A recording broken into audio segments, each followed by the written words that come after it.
Welcome to this educational video lecture by Ingole Publication. आज हम unit 2 का next point cover करेंगे plant hormones and their applications. Medicinal plant cultivation में plant hormones का role बहुत important है क्योंकि हार्मोन्स प्लांट के ग्रोथ, डेवलपमेंट, फ्लावरिंग, रूटिंग और इवन एक्टिव कॉन्स्टिट्यूएंट्स प्रोडक्शन तक को इन्फ्लुएंस कर सकते हैं। सबसे पहले एक क्लियर डेफिनेशन। 1. प्लांट हार्मोन्स क्या होते हैं? प्लांट हार्मोन्स या प्लांट ग्रोथ रेगुलेटर्स वो नेचुरल केमिकल्स हैं जो प्लांट के अंदर वेरी स्मॉल क्वांटिटी में बनते हैं और प्लांट के ग्रोथ और डेवलपमेंट को कंट्रोल करते हैं। सिंपल लैंग्वेज में प्लांट हार्मोन्स प्लांट के सिग्नल्स हैं जो डिसाइड करते हैं प्लांट कब ग्रो करेगा, कब रूट बनाएगा, कब फ्लावर आएगा, कब फ्रूट बनेगा और कब लीव्स गिरेंगी। 2. मेन प्लांट हार्मोन्स या ग्रोथ रेगुलेटर्स। कल्टीवेशन के कॉन्टेक्स्ट में हम मेजर हार्मोन्स को समझते हैं: auxins, gibberellins, cytokinins, ethylene, abscisic acid, ABA। अब हम ईच को टीचर स्टाइल यूज ओरिएंटेड वे में समझते हैं। A. ऑक्सिन्स। 3. ऑक्सिन्स क्या करते हैं? ऑक्सिन्स मेनली कंट्रोल करते हैं root initiation, cell elongation, apical dominance यानी टॉप बड का डोमिनेंस। 4. Applications of auxins या cultivation use। 1. Rooting in cuttings। Vegetative propagation में कटिंग्स को जल्दी रूट बनवाने के लिए ऑक्सिन्स यूज होते हैं। इससे सर्वाइवल रेट बढ़ता है और यूनिफॉर्म प्लांट्स मिलते हैं। 2. Prevention of premature fruit drop. कुछ क्रॉप्स में अर्ली फ्रूट ड्रॉप प्रॉब्लम होती है। ऑक्सिन ट्रीटमेंट ड्रॉप रिड्यूस कर सकता है। 3. Callus formation, tissue culture link. Tissue culture में कैलस इनिशिएशन और रूट फॉर्मेशन के लिए ऑक्सिन्स इंपॉर्टेंट होते हैं। मेडिसिनल प्लांट्स के केस में कटिंग से प्रोपगेशन और टिश्यू कल्चर सपोर्ट ऑक्सिन्स का मेजर प्रैक्टिकल यूज यही है। B. जिब्रेलिन्स। 5. जिब्रेलिन्स क्या करते हैं? जिब्रेलिन्स का मेन रोल है स्टेम एलोंगेशन, बोल्टिंग यानी rapid shoot growth, dormancy breaking, seed germination support. 6. Applications of gibberellins. 1. Increasing plant height and growth. कुछ मेडिसिनल प्लांट्स में बायोमास इंक्रीज करने के लिए जिब्रेलिन्स यूज हो सकते हैं। 2. Breaking dormancy. सीड्स या बड्स डोमेंट हैं तो जर्मिनेशन या स्प्राउटिंग के लिए जिब्रेलिन्स मदद करते हैं।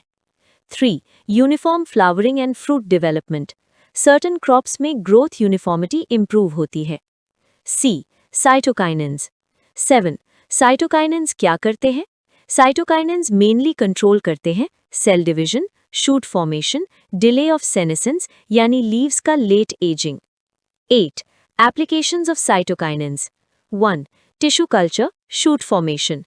टिश्यू कल्चर में शूट्स डेवलप करने के लिए साइटोकाइनिन्स बहुत इंपॉर्टेंट होते हैं। 2. Delay leaf senescence. लीव्स जल्दी येलो हो रहे हैं तो साइटोकाइनिन्स लीफ लाइफ एक्सटेंड कर सकते हैं। इसका प्रैक्टिकल बेनिफिट लीफ ड्रग्स में बेटर यील्ड और better quality. 3. Better branching. Some plants में बुशी ग्रोथ प्रमोट हो सकती है जिससे हार्वेस्टिंग ईजियर होती है। 4. इथिलीन। 9. इथिलीन क्या करता है? इथिलीन एक गैशियस हार्मोन है। इसका मेन रोल है फ्रूट राइपनिंग, लीफ एब्जिशन यानी leaf fall, senescence processes. 10. Applications of ethylene. 1. Controlled ripening. Fruit drugs में राइपनिंग स्टेज कंट्रोल करना हेल्पफुल हो सकता है। 2. Uniform ripening in harvested produce. Storage and supply chain में यूनिफॉर्म राइपनिंग मैनेज किया जा सकता है। 3. Regulation of flowering in some plants. Certain plants में इथिलीन फ्लावरिंग पैटर्न इन्फ्लुएंस कर सकता है। E. Abscisic acid, ABA। 11. ABA क्या करता है? ABA को स्ट्रेस हार्मोन भी बोला जाता है। मेन रोल्स हैं स्टोमेटा क्लोजर यानी वाटर लॉस कम करना, डोमेंसी मेंटेन करना, stress tolerance, drought salinity. 12. Applications of ABA। 1. Drought stress management. Low water conditions में ABA प्लांट को सर्वाइव करने में हेल्प करता है। 2. Dormancy control.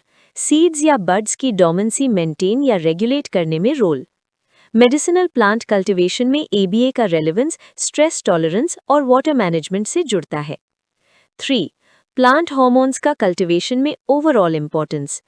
आपको एक बात क्लियर रखनी है, प्लांट हार्मोन्स का यूज कल्टीवेशन में तब किया जाता है जब हमें फास्टर प्रोपगेशन चाहिए, हायर यील्ड चाहिए, यूनिफॉर्म ग्रोथ चाहिए, बेटर रूटिंग, फ्लावरिंग या फ्रूटिंग चाहिए, स्ट्रेस मैनेजमेंट चाहिए, टिश्यू कल्चर प्रोडक्शन सपोर्ट चाहिए। इसका मतलब हार्मोन्स मैजिक नहीं है, बट कंट्रोल्ड टूल है, अगर सही डोज, सही टाइम, सही मेथड फॉलो हो। 4.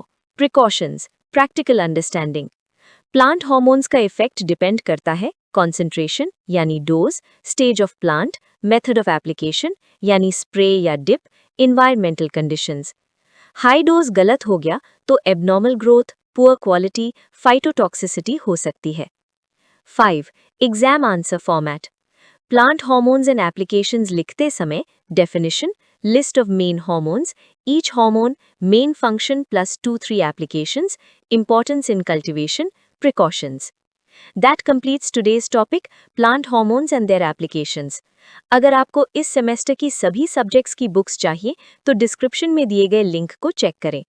अगर ये वीडियो लेक्चर आपको हेल्पफुल लगा हो तो लाइक करें और अपने दोस्तों के साथ शेयर करें। और अगर आप किसी अदर सब्जेक्ट या स्पेसिफिक टॉपिक पर लेक्चर चाहते हैं तो कमेंट सेक्शन में हमें ज़रूर बताएं। Thank you for watching this educational video lecture by Ingole Publication. Keep learning, stay consistent, and see you in the next video.